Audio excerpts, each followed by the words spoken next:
Well, we didn't want to start talking about this topic. What we wanted is that you start uh, sharing with the rest of the people and with us what do you used to do in your team and or in your academy uh, in relation to players playing in different positions. Okay, you can share right now uh, what do you used to do with your teams, and if you want to talk about any situation that you had to face regarding this topic, we can talk about it right now, and later we can ask you. We can talk about some different things. Okay,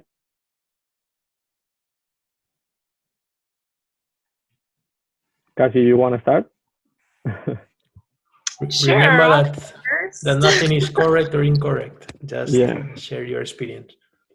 um, okay, so normally what I would do is in the beginning of the season, I kind of put them where they're comfortable a little bit, just to get them build their confidence up as we progress and as they progress, and they start understanding the game a little bit more, understanding their positions a little bit more.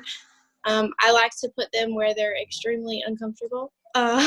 So if I have someone who's very comfortable as right back or in the center of the back eventually, to challenge them, to make them see other things. I may put them in the outside. I may put them at forward just because they're U12 and eventually I'm sure they'll have a set position when they get in high school or when they're 17, 16. But now I think there's so much still for them to learn. So I like to put them in places where they are completely uncomfortable Mhm. to help them grow, just to help them see different things as well.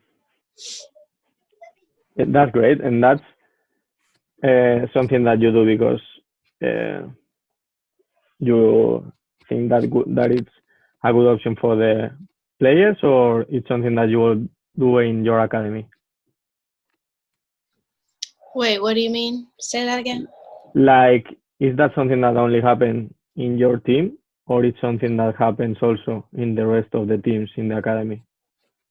That's something that I just personally do. I'm not even sure that that's Hmm. something that we've talked about as a club or together. It's just something that I tell them often, that I like when they fail because they learn from it. I tell them it's their first attempt in learning. All So right. Yeah. I think that they learn best when they do it wrong a few times. So I like to challenge them and put them in uncomfortable positions and have them kind of figure it out on their own. Hmm. Okay, that's perfect. It's very important what Victor said. Like, uh, we are not going to say that something is good, something is wrong. Okay, so whatever you are doing is great, and if we can hear two different point of views and we can open our mind with more things, that's great. Okay, so Eduardo, any, who wants to talk right now?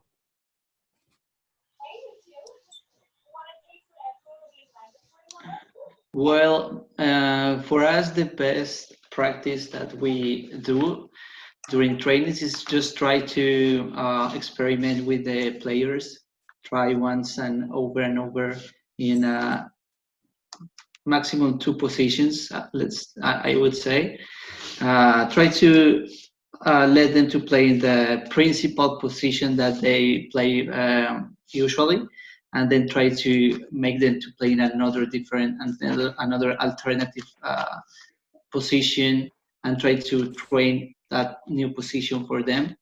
But our main concern is make them to get used to their main position, and then after that they can start to learn from another different positions, because I don't want to make them to be confused about different positions within the field.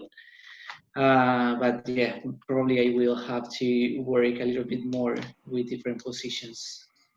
So Mm-hmm. as Cassie told us before, it's good to make them to feel a little bit uncomfortable and to experiment and to see how they react. But so far, it's just pretty much maximum 2 positions per player. Yeah. So they're gonna. All right, no problem.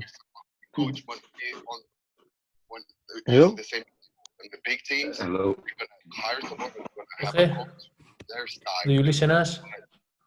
When it comes to Easy. like I can hear you. Can you hear me? Can you see me? Hi, Jorge. Hello. Good How to are see you, you mate? guys. It's been a long Hey, how you time. doing, man? Yeah, sure. How you doing, Jorge? It's been a while. gotta know them Yeah. and develop information. Hi, Jorge. We were just talking like, well, first of all, welcome here and thank you for joining us with this topic. We just introduced ourselves and we were talking about things that the coaches that just joined this topic are doing regarding that, like if they are playing with players in different positions, if they are not doing that very often. So we were just talking about it. Now Edu was going to say his experience, or okay. Okay. So if you wanna introduce yourself later after that, that would be great. Okay. I'll follow your lead. You tell me when. Thank you. All right, Edu. My experience, you mean? No, yeah. No, you're right. Edu has finished, Okay. I think. Yeah. Esteban, right? Yeah. Okay. To me, I think it's a really good thing to do for them to see different positions. It gets to a point where a lot of players, they get very comfortable. A little bit about what Cassie was saying, they get comfortable in their positions and they stop realizing all the challenges that there are around the field. So it's good that even though they structure around their main position, it could be that they were given that position since they were little by somebody without knowing all of their attributes. So I think it's good to move them around. They get to know the game a lot more, see what kind of situations they get put in different positions, knowing both aspects of the game, both defensively and offensively, from a different perspective of the game. And I think that's always good because it helps challenge them in the aspect IQ wise. So as much as we try to focus and build them technically on their main position, I think it's also very important that they see different challenges of the field, so that way they grow as a player in total, in general, and we're giving that player more tools for the future to say, hey, if obviously we move on to a different coach and this coach sees a different strength in me, okay, well now I know different aspects of the field where I won't be lost if I'm out of my position. Now I'll be able to do the best that I possibly can, being put in a new position. Mm-hmm. All right, great. That's great. Thank you for sharing. So Jorge, if you want to just introduce a little bit yourself and say what do you think about playing in different positions, or what do you used to do in your academy, that would be great. Okay. Hi, everyone. Sorry, I'm wearing the silly ears, but it blocks out other sounds and it's better. I believe that playing in different positions is very important for the development of the players, for their personal growth. And if you can prioritize growth over winning a game, then you're okay with just going ahead and allowing them to make mistakes and get away from fear and allow them to grow through through failure, if you will. So yeah, I'm all about allowing them to rotate. I'm sorry, did I have to introduce myself? I'm Jorge. I'm Italo Argentino, and I live in the United States, and I am the CEO, DOC, and whatever you want to call it, of the director of the academy at Villarreal, Nebraska. And I'm one of the originals here, along with Virginia in the United States, and very proud of being a part of a club that I've been a fan of since I was a young kid, because I'm a fan of Boca Juniors, and I follow all my players when they went to Villarreal. So I became a fan of Villarreal when I was younger. Believe it or not, I was younger at one point. And so yeah, that's who I am, I guess. In regards to switching positions, I think it's an endless conversation that we can have. That I will have some questions about, because you find, I know that not everyone's personal experience is necessarily going to work for someone else, but sometimes it becomes a good barometer, if you will, a good measurement. I know that I used to play as an offensive midfielder, and I thought I was very good. And I understand that I learned the game the best when I got injured, and I was put as a center back. And playing from the back, then I understood what the center back needed from the offensive midfielder and other players around.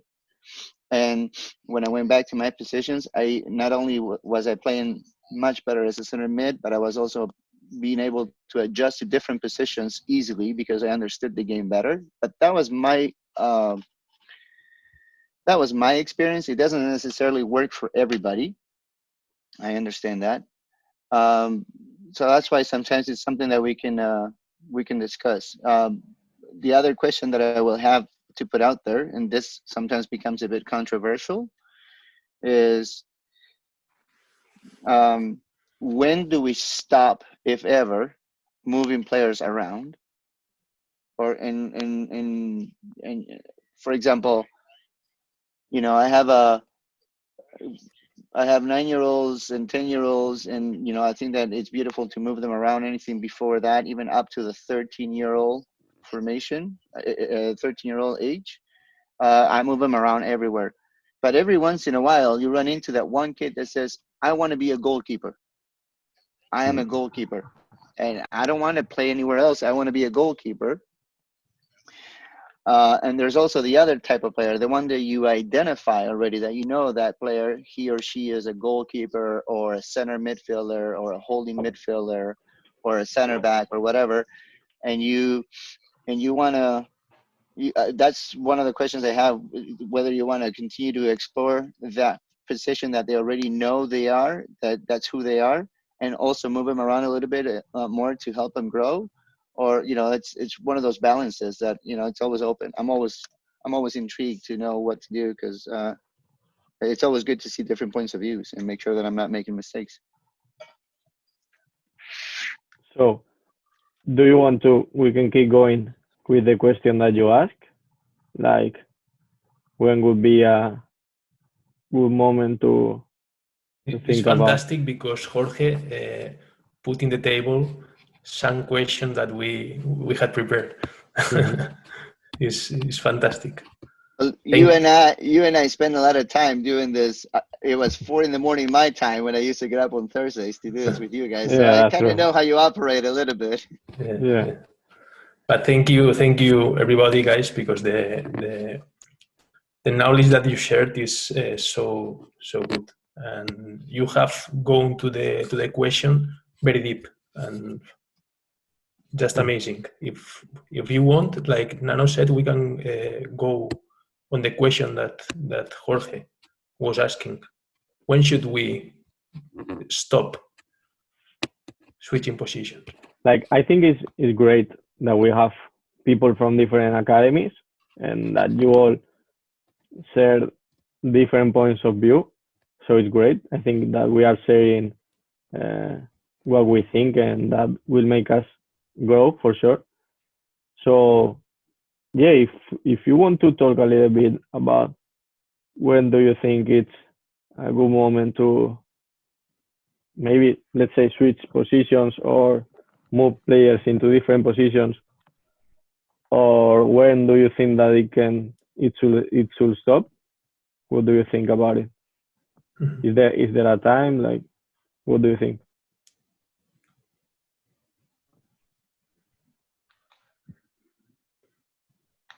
Are you asking me? I'm sorry. I'm asking everyone. Like, Oh, yeah, I want that mix on. Yep, my mic is on. Yeah. I don't think necessarily there's a certain time, like there's a line where you say, hey, all right, this is it. We can't stop changing players. To me, it comes off the comfort of the coach, of the style of the coach, because I've from my own experience, when I played professionally in Mexico, it could be even players that have been in the second division and the U20s, the U18s that a new coach came in and they saw a strength of them that maybe nobody else saw, and they ended up moving them to a position that they felt was needed and that attribute for that position of the team, and they thought that was best. And so I think we definitely stop seeing it a lot more as they progress and get older, as Jorge said, as they start hitting 13, 14, 15, they start dedicating themselves a little more to their actual position. But I mean, I think that's a situation that you're going to see through a long way of the process, depending a lot on the coaches. And honestly, I think it's always a good thing for a player to be able to adjust quickly and be able to know every or almost every concept of the game as possible. I think if I can add to that, can you guys hear me? Yeah. Yeah. Okay. I think it comes down to the same answer as always when it comes to curriculum, at least the way I see it, which is each player is an individual case. And I don't think it applies as a general. And I think that's what I'm encountering here. I have, like I said, I have players that already know who they want to be. And I have players that are still finding out who to be, who to become. So I think from our end, it requires work. It requires work understanding that, you know what, you have to work for this kid and you have to work for this kid and this kid. So basically you have to work for each kid individually instead of treating it as a general situation. Because I understand this. I've always seen the same thing, and it's more and more evident now that they're all individuals. You know, each kid has different needs, so it's up to us to attend to those needs separately. Yeah. Eduardo, Kashi, something that you would like to add? Eduardo is still muted, so I guess that means me. Go ahead. I don't know. I mean, I have players that at 10 see the field better than, my 11s or my 12s. And so naturally, because they see the game better, they probably watch the game at home, where some of mine really just don't watch soccer at home. So I play like 3 of them kind of in the middle, not all 3 of them at once, but those are the 3 I normally go to just because they have the vision where they're able to switch the field. I have some that are like, oh, I'm a goalkeeper, and are terrible. I switched my goalkeepers out. I had 2 that I was sending to goalkeeper training twice a week or once a week, just depending on when we had it. And then I put a random player in there. She was playing an outside back for me, and she was like, I want to go in goal. And I was like, okay, sure. I put her in, and she's done really well there. And I haven't put my 2 goalkeepers that I was sending to goalkeeper training back in the goal since then, because I can kind of move them around still at this age. So I just. Nice. Yeah, I agree. Regarding Jorge's question, I would say like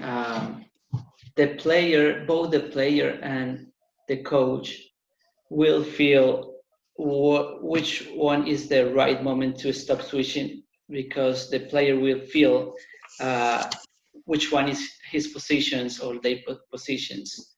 They will feel it because when you see those players performing properly in one specific position, then you know that you have reached that point with that specific player.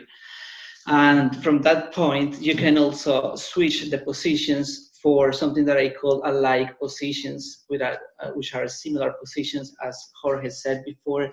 He used to play in the center midfielder, and then he started to play in the center back. So that's a like position that you can try with those players. But I think that as much as you the more you try, the better. But then when you feel like that position is the right one, then you start to work in that specific position. But it's very subjective with every player, I would say. Yeah, I think that we reached some interesting points regarding this question. Yeah, first of all, and as you said, really players are different. Every player is different, so it's not easy. It's not the same. It won't be the same for any of us here in this room. And when Victor and I and Berta were talking about this little talk, and we were preparing these questions and talking about examples, we were thinking about a few players that if you think maybe they develop in one position, and when they reach professional soccer, they just move to a different one. Like I have in mind Sergi Roberto, that in Barcelona he was always a midfielder, always. And when he arrived to the first team, he started playing as a right back. Also, another one could be Sergio Ramos. If you think about Sergio Ramos, he was a right back when he got into professional soccer, even when he signed to Real Madrid. And right now he's a center back. And I think that it's hard to think that he can come back in a short period of time to the right back, maybe. So you never know. Every player is different, and it's in our hands how we manage that kind of thing, or we can make players feel that they are comfortable, as some of you were saying, in different positions. Victor, something that you would like to ask, to add or to ask? I just would like, because I see that more or less they agree. More or less they agree in the topic that it's good for the player to play in different positions. But I would like to ask the question, do you think it's beneficial only to play in positions that are close? I mean, for example, like Jorge said, a central back playing as a midfielder, or midfielder playing as a central back? Or do you think a central back could also play as a striker? I personally don't think that. I was moved there because that's what the team needed at the time. And I was injured, and even injured and all, I was still fast, but I couldn't really rely on my athleticism anymore. And as a center back or sweeper, being the last person, it forced me to learn the timing and understand how to cut off the pass, how to anticipate instead of reacting. And that made me later on a much more proactive player, a much more anticipating player, reading the play 2 or 3 plays ahead of time instead of waiting to receive and then react. So it enforced in me checking, gathering visual information, or as we say here, sometimes checking our shoulders. Before I even without the ball, I was constantly walking around always. And I always found myself looking around till this day when I walk on a sidewalk and I want to switch, like to cross the street or something, I'm always checking my shoulder, make sure I'm not cutting anyone off, because I like being aware of my surroundings. But I don't think it's necessarily, I think I believe what Eduardo said. Uh, I don't disagree with him that it probably makes an easier transition for a player because like we call it the spinal cord of the field. If you're right down the center, you just adjust either back or forward a little. But I don't necessarily think if you were looking for development that you have to keep it on that lane. Like if you play outside right, I'm saying left outside fullback, that you can only play as a wing. I think that it benefits that player to move them to the other side, to move them into the middle so they understand more, and you also force different lessons because it's not the same for a fullback or a wing that they don't have a lot of pressure coming from behind them than it is for a holding midfielder where he's in the middle or she's in the middle of it all, and now they're getting attacked and pressure from different angles. Now, if you're going to become a center back, if you're going to become a fullback or a wing, do you need to know how to handle pressure coming from other sides? It depends on who you want to become as a player, and it depends on what your style of coaching is as a coach and what your priorities are. If my job is to develop player rather than teams, then I say yes, because that player will be able to adjust later on and be able to play as an offensive midfielder, as a holding midfielder, or if that player happens to go to a program where the coach wants to play total football, like we do here, we don't really have a certain position. Like my fullbacks become holding midfielders throughout the game constantly, and they become strikers. So they need to be able to check their surroundings. Just because you're a fullback and you're on the outside, you have no pressure coming from the outside. How do I then expect that person, once they're in the inside, to be able to perform as a holding midfielder? So I have to train that, and I have to expose him to all the positions. I personally consider my job as a developer, not as I have to go and win. So if I start from that, you have to be very humble and willing to, again, accept that there's going to be mistakes and failures and that we're going to lose games.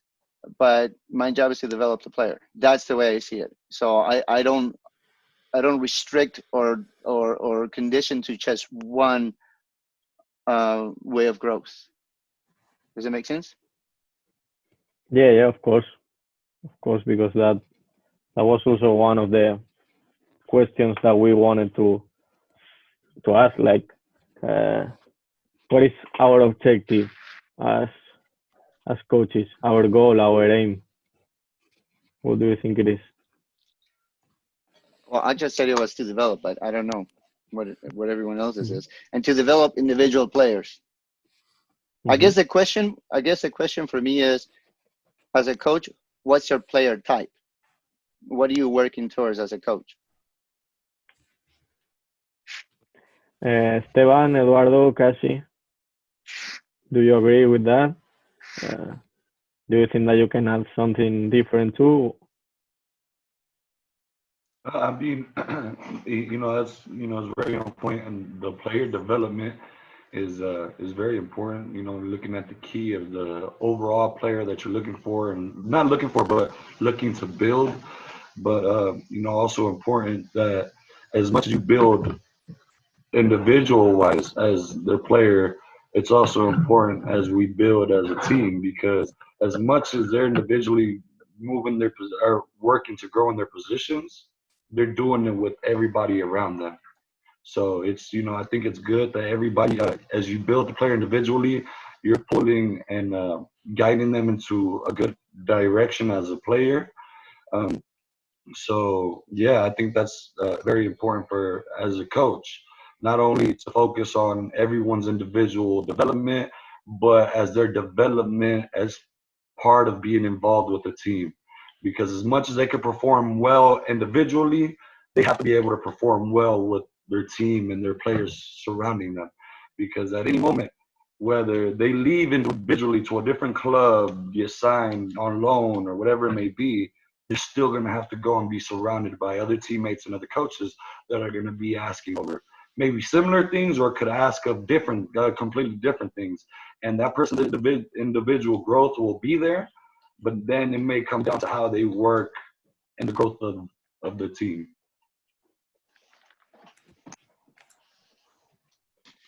I would be very romantic in this question. My main objective with the players is to make them love the game, enjoy the game, enjoy every. Of course, it's something might be obvious for all of us, but the more they love the game and the more they feel passion about every training and about every training session, the easier to try with the positions to tell them that like okay, let's try this new position for you, and they will feel more open to experiment. But the main objective is every single training is like a new experience for them to make them to love more the game and respect the game. So I think that's a very important component as well. Yeah, that's great. Cassie, something that you would like to add? And I'm not sure I can really add anything, but because I do coach girls primarily, also focusing on like how they react to each other. Recently, we've added like 4 new girls, I think, since we started up in January, and because they've never done some of the smaller side games, or they may not know certain things, the girls are very sassy, to say, I guess. They kind of, the way that they speak to each other and making sure that it's positive and encouraging and not so negative, even coming from, I mean, for me too, but especially the way that they speak to each other and how they come across to one another, if that makes sense. So just adding that in there as well as what everybody else said as well. Yeah, that's great. Yeah, Victor. No, dale. No, like I think that all of you said some of the points, like kind of conclusions we wanted to say at the end of this talk. But I wanted to send a new question, and this is a very global one, and I wanted to ask the advantages and disadvantages that you think that playing in different positions have. You already said some of them, but if you want to see, what do you think it's the best of playing in different positions and what things are not that good, it would be great. I think we hit a lot of good parts earlier. Learning about the game, different aspects of the challenges that we put the kids through when we put them in a situation and position that they're not comfortable with. But also in that aspect, it could delay a little bit of the growth for the fact that when they're younger, they're getting a whole lot of information. So they don't even have their own position figured out yet, and then we're moving them somewhere else to figure out a whole different position. So, they're already receiving a lot of information from one side, and now they have to go and receive it. And then now they're trying to keep everything, and which is good. That's what we want. We want them to get a lot of information, to get a lot of the challenges, and to learn how to grow with that. But believe it or not, with it being a lot, we do delay a little bit. And so instead of them growing at a very good speed at one position, now we're kind of like having them grow in 2 different positions, and it slows down the process a little bit. But for the fact that, they're, like I said, it goes throughout all ages. So there's going to be some ages where that's going to develop, the development is going to be a little slower. And not only ages, there's going to be kids that get it a lot faster, a little bit like what Kat said, because there's girls or boys that watch more soccer, that are always with the ball at their feet. And then there's other kids that literally only play when they have to go to practice, when they have to go to a game. And so really with different players, you're never gonna have an exact consistency from each player of their growth. So we gotta kind of learn how to approach each player individually when we go about changing their position and their growth individually. Yeah, I think that again the question goes back to, and I don't know if it's more philosophical or what, but the question goes back to what the priorities are, and where we are at. I think that everything in life has to do with moments, right? Everything in life has to do with moments. If you have a 6 and 7 year old, 8 year old, if we have to generalize a little bit, do they really know who they are yet? Do they really know as a player? Do they really know what they want to play? Whether they want to be a goalkeeper, whether they want to be, I mean, a lot of them come and say, I want to be this because that's what they saw, or that's what their cousin does, or because they're afraid and they want to be in the goal because they don't want to participate or whatever. I think it also goes with what you want from your players. Like, for example, in our case, all 11 players play. My goalkeeper's job is obviously to be a goalkeeper first, which means he or she have to save balls and stuff like that. But we want them not to be afraid with the ball at their feet. So we have goalkeeping training that they go to, and then they come to their team training where they are just another player, and they're constantly developing skills and an understanding of the game and playing different positions. Why? Because I want them to understand what it is that they need from their players when they're in goal, and what they need to do, their players need to do for them, so that the ball doesn't really get to them. And I believe that by having them play, at least in practices and stuff like that, it helps them. But that's at an older age. At a younger age, I move them all around because they're only 9, 10, 11, 12. And the kids are getting exposure to different things, and suddenly they're finding out more and more that this is where they want to be, or this is what they like, or they're learning more. I think it comes down to the moment of each player individually. There are moments where the kid is, starting to develop in a position, and I want to give him that time to understand that position. And there are times where the kid doesn't really know, and you don't even know. So you kind of move them around a little bit and give them a couple of games in each position to see where they feel more comfortable. And you don't play them for 5 minutes only. You let them play for quite a long time to see how they find themselves.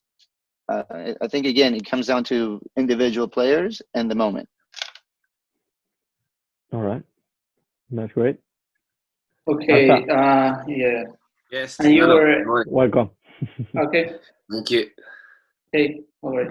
Yeah, Eduardo.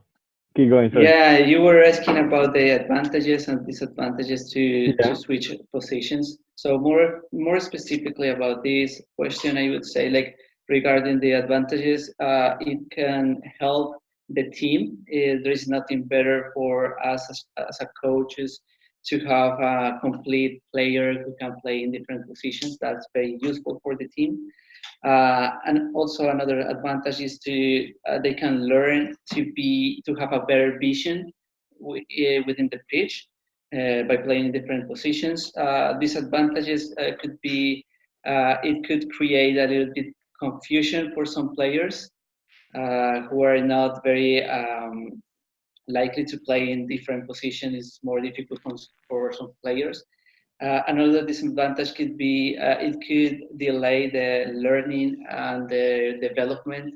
If you start all over again in different positions, then you are like pretty much delaying this learning that we want to be as fast as possible, but as good as possible also. So I would say these advantages both and disadvantages as well. Yeah, that's great. Thank you. Cassie, you want to continue?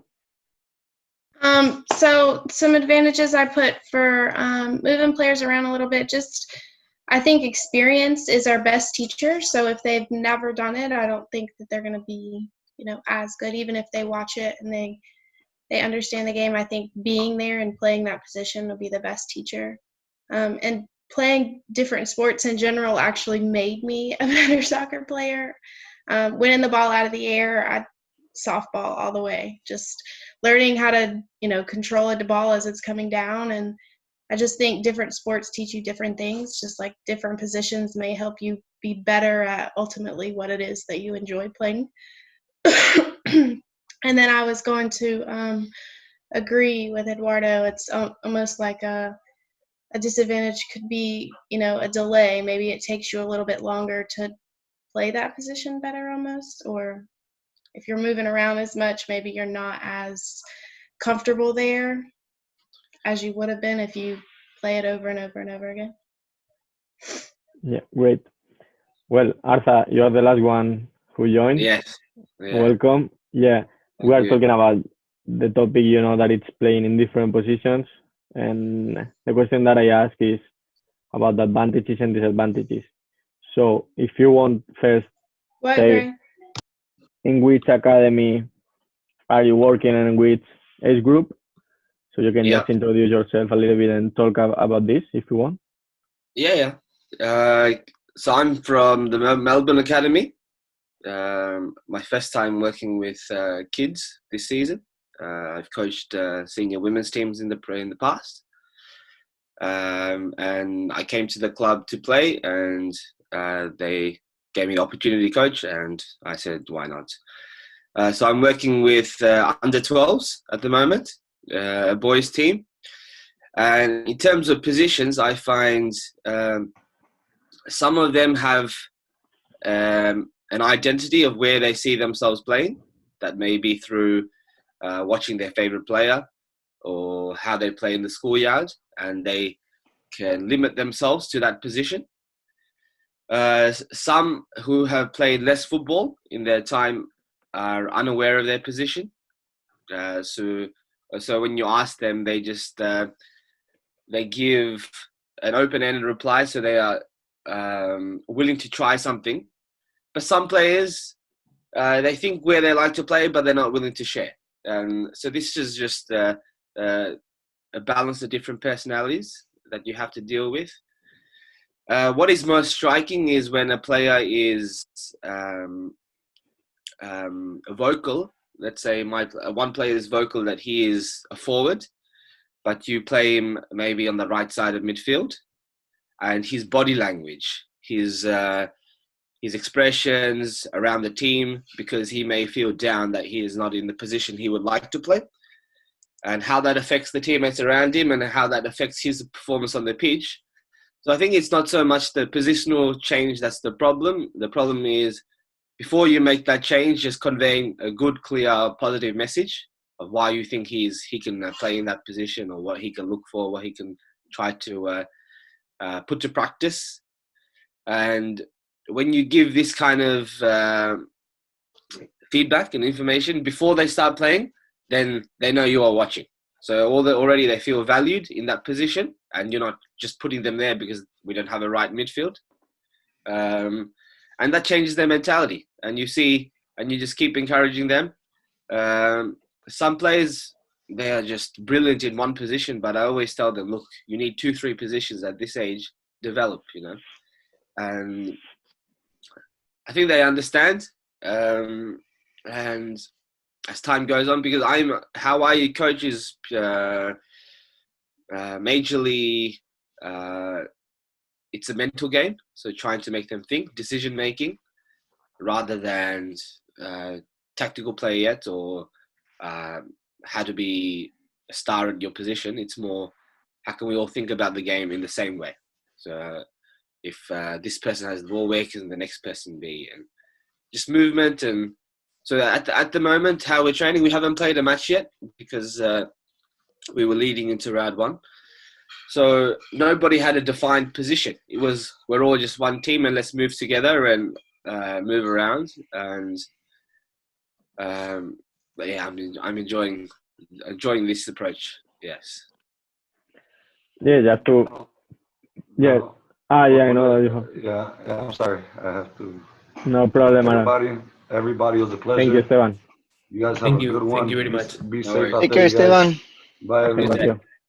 Good seeing you, man. You too. Hey, So can I ask a question, Nano? yeah, of course, for sure. To you, Victor, Barta, what do you guys think? Mhm. I know you like to observe, so No, yeah, like put on uh, your coach hat for a Jorge, second.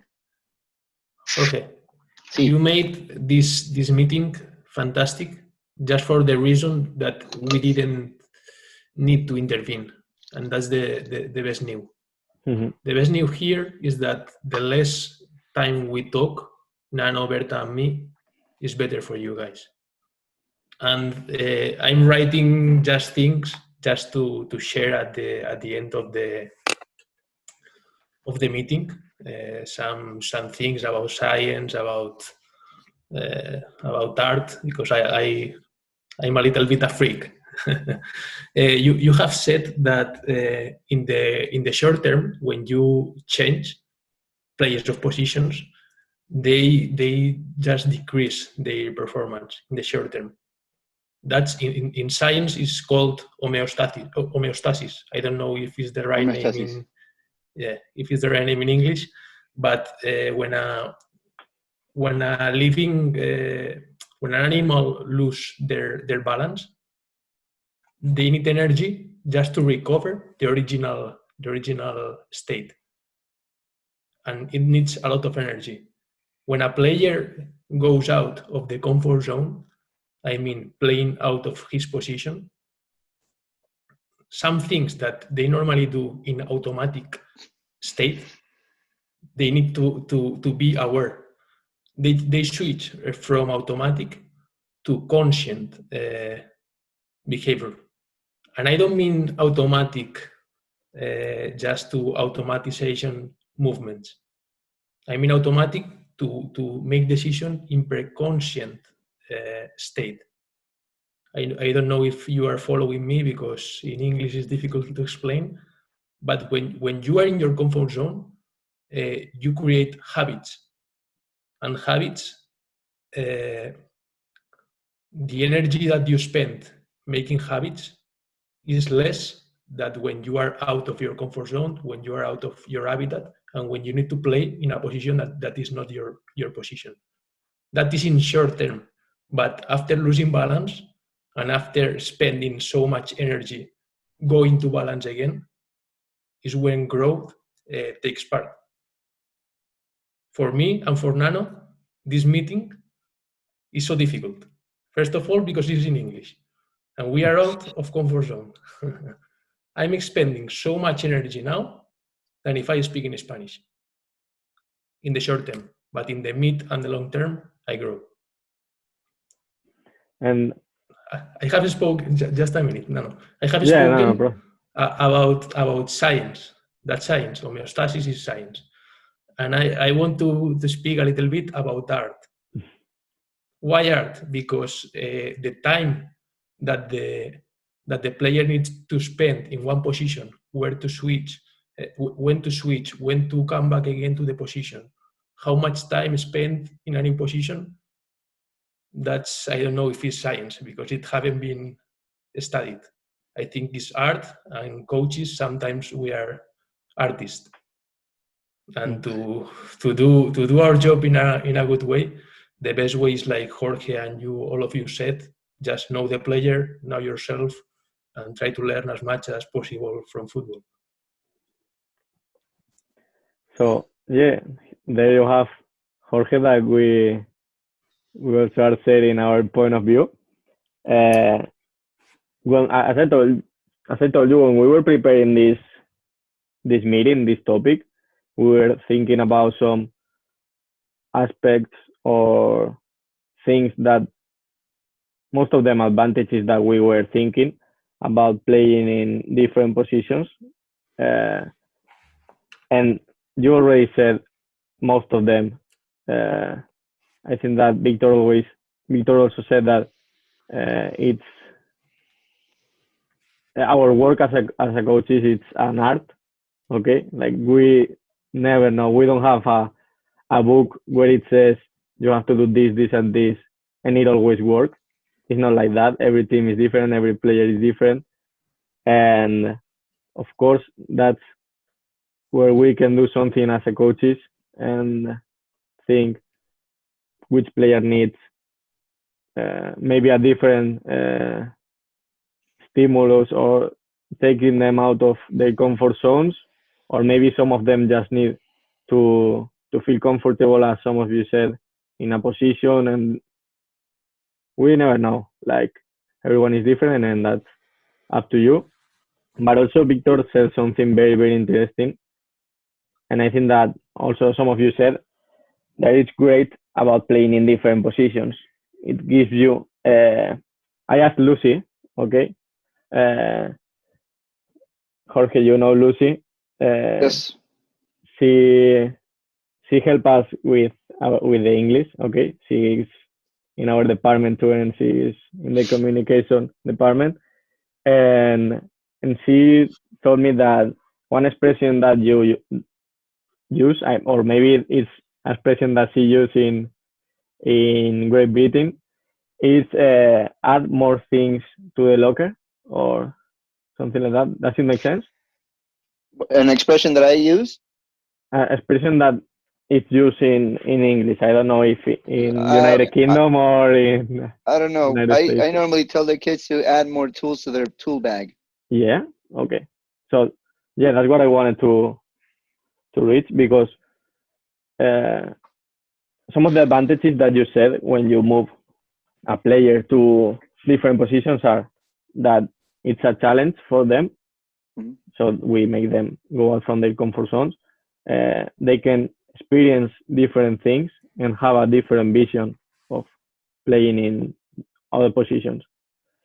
Add more tools to their tool bag uh, is something that happens when they play in different positions, because they have to face different situations than the ones that they are used to. You know, they are used to maybe some situations specific that happen more often in their position, and when they are out of that position and they experience different things, uh, also they are going to make mistakes. For sure, we all make mistakes, and it's also part of our work as a coaches what we do with that mistakes. Because I think that's some of you said that it's a great chance to develop the players and to improve. Okay, so those are some of the points that we were saying, and also if we remember our priorities, as you said, that is that the player develop as much as we can. Okay, so anything that you would like to add? Okay, I didn't want to interrupt. We have our club meeting at 6. No problem. No, yeah, we are Thank you. finishing soon. Okay, yeah. So I will see you guys later. Thank you. Yeah, thank you so much. Thank you, Thank you. Cassie. Nice Okay. meeting you. Good luck. Nice meeting you Bye. guys.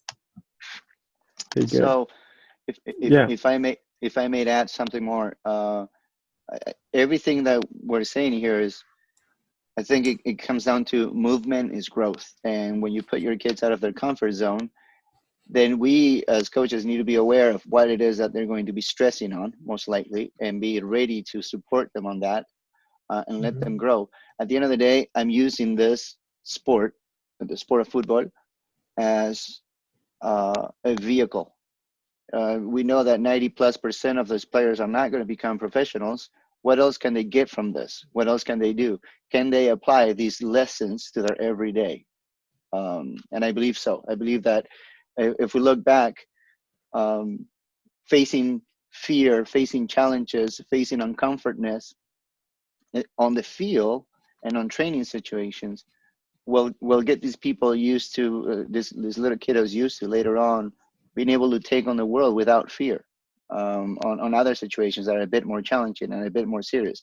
And at the end of the day, if we can actually make them understand that this is a training ground for them, even if it's a game, it's still a training ground for them. Nobody's going to die from this. Nobody's going to lose their house for them making a mistake. Nobody's going to, this is not the end of the world if you make a mistake and you get scored on. This is just a training ground for you to start coping with failure, coping with stepping out of your comfort zone.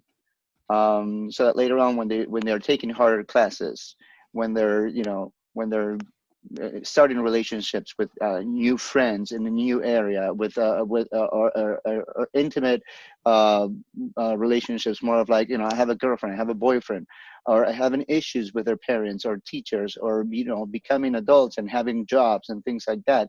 They're more used to already earning their spot in life and working through challenges, instead of us making it easy on them from now, from the get-go, and then once they turn 18, say, okay, there's the real world, go and take on the real world now. I think that right now we need to take advantage of this situation that we have. I think that as educators, we have a responsibility to our kids to help them engage in realistic situations, if you will, and use the sport as a vehicle. Mm-hmm. I mean, at least that's the way I'm targeting it from here. And consequently, if you focus on the person, they're becoming better players as well as a consequence of it. Yeah. I've spent some time with you, Jorge, with you, Arza, and also Eduardo. This is something that you said before, that you want the players to enjoy the game. Sometimes we forget that it's a game,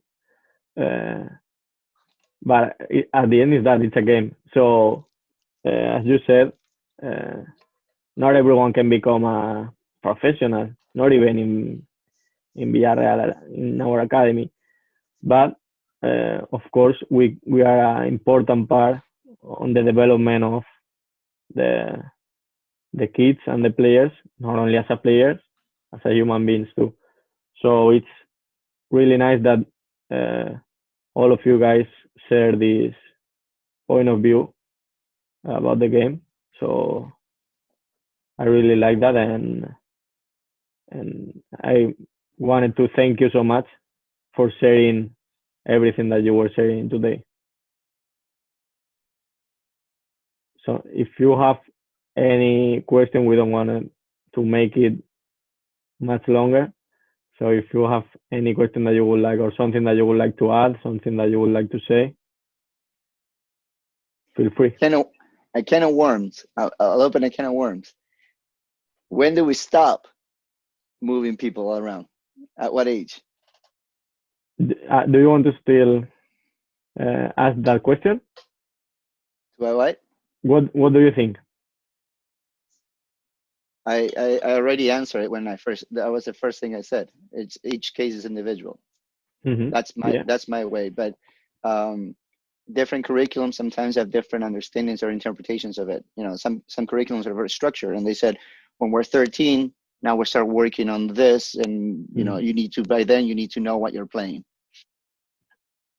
Jorge, regarding to when you are 13 and when to stop, I don't have the answer. I think nobody has the answer.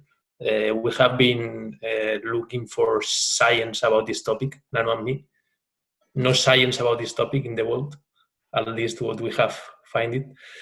But I just want to share one knowledge that I have learned in my psychology degree. It's about how humans develop themselves, about how the mind is developed. There are two steps in which the mind develops faster. One is from 0 to 2 years, more or less. It's because the myelin that is in the mind goes to the axons of the neurons. Okay, and it's a so high myelinization. I don't know the name, if it's the right name in English. And the second step is in adolescence. I don't know the age, because adolescence it depends on the boy. Some boys have from 12 to 14, from 13 to 15. But think about it. We have a very good opportunity in the adolescence, because it's a second like rate of myelin going in the neuron, and learning in that age is like with more speed. Then should we stop switching positions before than 13? I don't know, but we have a great opportunity. I don't have the answer. I just share with you something about science, about how the mind is developed. And just I want that you have more doubts now and that you think about the I appreciate that, because when I told you that I was switched from an offensive midfielder, yeah, I was 14 or 15. I wasn't 9. I wasn't 8. So it was later on. So that's why I personally, and this is not objective now, this is very subjective. I personally disagree with those curriculums that say at a certain age we stop doing that, because I understand that it's what I said at the beginning, each player is individual and each player has different needs at different times. There are different moments. And that was my moment to be exposed to something different and to be challenged. And I'm glad that it happened. And I'm glad that the coach that was doing this wasn't subjected to an age stop, to a top, to like, that's a smart, but rather he's like, no, you need to do this now, you need to develop. So, but then again, that was my personal experience, and it doesn't necessarily apply to everyone else. And I know that there isn't anything scientific yet about it. It's always good to hear what you guys think, and to make sure, like I said, to make sure that to make sure that we're doing the right thing as coaches. Like in my case, that's how I've been going about it. I see kids that at an early age, they already know who they are. And I see kids that are 15 years old and they don't know what positions they play yet. And they're very skillful, or not. But, it's two different things, skills or technique, and the actual knowledge, soccer IQ, the actual knowing what the game is like.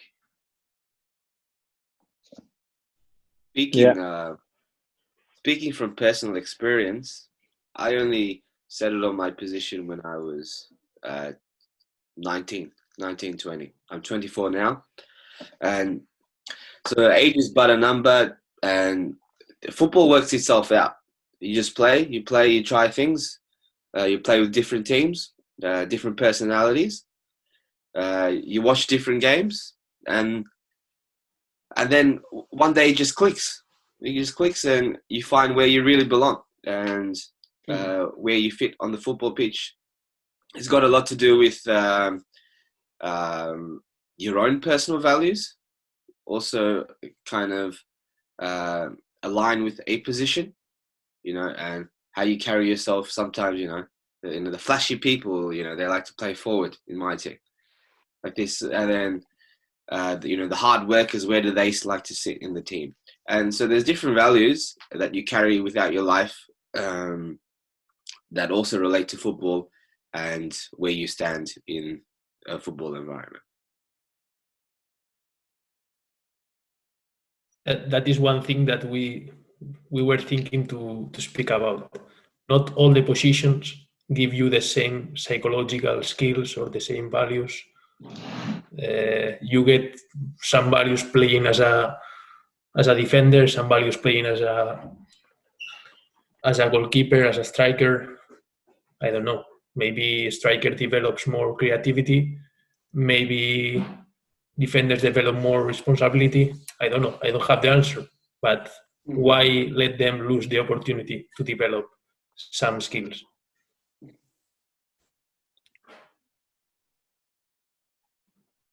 All right, boys. So if you want to add something else, now's the moment. Okay, and if not, we can. We just wanted to thank you so much. Okay, thank you for sharing everything that you shared, and it's really, really nice to have this kind of meetings with you guys. Thank you for joining, okay, this meeting, and also we know how hard you're working, and we really appreciate that, okay, and just feel free to come with us right now. Always you can count with us, but now this moment that we are facing is not the best one to. We cannot be on the field where we want to be, but we can still develop ourselves, okay, and be better. So thank you so much.